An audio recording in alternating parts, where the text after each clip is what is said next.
உலக நாடுகள் தங்களுடைய முப்படைகளின் பலத்தை அதிகரித்து வர்றது வாடிக்கையாயிருந்தாலும் இந்தியா போன்ற வளர்ந்து வரக்கூடிய நாடுகள் அதுல தீவிரமா செயல்பட்டு வர்றது, குறிப்பா ஆபரேஷன் சிந்தூருக்கு பிறகு தேச பாதுகாப்புக்காக அது இன்னமும் தீவிரமாக்கப்பட்டிருக்கு.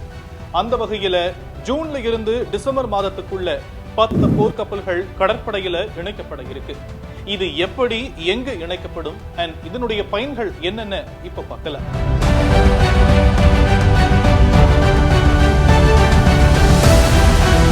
இந்திய கடற்படையில இப்போ 135க்கும் மேற்பட்ட போர்க்கப்பல்கள் இருக்கு. இதுல INS விக்ரமாதித்யா, INS விக்ராந்த் போன்ற விமானந்தாங்கி போர்க்கப்பல்களும் 20க்கும் மேற்பட்ட நீர்மூழ்கி கப்பல்களும் கடற்படையில இருக்கு. வரக்கூடிய 2030ஆம் ஆண்டுக்குள்ள இந்திய போர்க்கப்பல்களின் எண்ணிக்கை 160 அதிகரிக்க திட்டமிடப்பட்டிருக்கிறதா சொல்லப்படுது. அதே போல 2035ஆம் ஆண்டுக்குள்ள இந்த எண்ணிக்கையை 200ஆக உயர்த்த இலக்கு நிர்ணயிக்கப்பட்டிருக்கிறதாகவும் சொல்லப்படுது.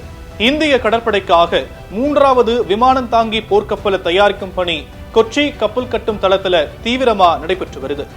INS விஷால் அப்படின்னு பெயரிடப்பட்டிருக்கக்கூடிய இந்த போர்க்கப்பல் வரக்கூடிய 2030ஆம் ஆண்டுல கடற்படையில இணையும் அப்படின்னு எதிர்பார்க்கப்படுது.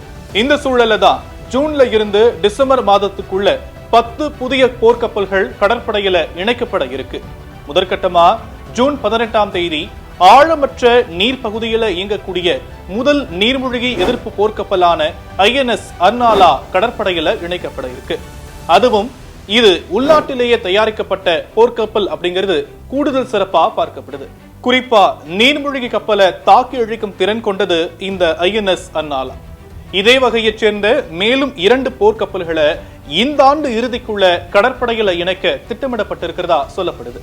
இதெல்லாம் ஒரு பக்கம் இருந்தாலும் ரஷ்யால தயாரிக்கப்பட்ட INS தமாஸ் போர்க்கப்பல் இந்த மாத இறுதியில இந்தியாவுக்கு கொண்டு வரப்பட இருக்கு. அண்ட் இதுவும் விரைவில் கடற்படையில இணைக்கப்படவும் இருக்கிறதா சொல்லப்படுது. அதே போல நீலகிரி வகையைச் சேர்ந்த போர்க்கப்பல் நடப்பாண்டு இறுதிக்குள்ள கடற்படையில சேர்க்கப்பட இருக்கிறதா சொல்லப்பட்டிருக்கு. அமெரிக்கா, பிரிட்டன், சீனா, ரஷ்யா, பிரான்ஸ், இத்தாலி போன்ற நாடுகள்ல மட்டுமே விமானம் தாங்கி போர்க்கப்பல்கள் தயாரிக்கப்படுகின்றன. INS விக்ராந்த் போர்க்கப்பல் உள்நாட்டிலே தயாரிக்கப்பட்டதன் மூலமா இந்த பட்டியல இந்தியாவும் இணைஞ்சிருக்கிறாங்க. அடுத்த சில ஆண்டுகள்ல சுமார் 88 போர்க்கப்பல்கள் இந்திய கடற்படையில இணைக்கப்பட இருக்கு. முதல் கட்டமா வரக்கூடிய டிசம்பர் மாதத்துக்குள்ள 10 போர்க்கப்பல்கள் கடற்படையில இணைக்கப்படும்னு சொல்லப்பட்டிருக்கு.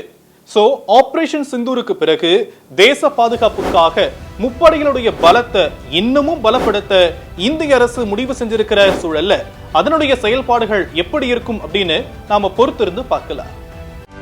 செய்திகளை உடனுக்குடனும் துல்லியமாகவும் தெரிந்து கொள்ள சப்ஸ்கிரைப் பண்ணுங்க.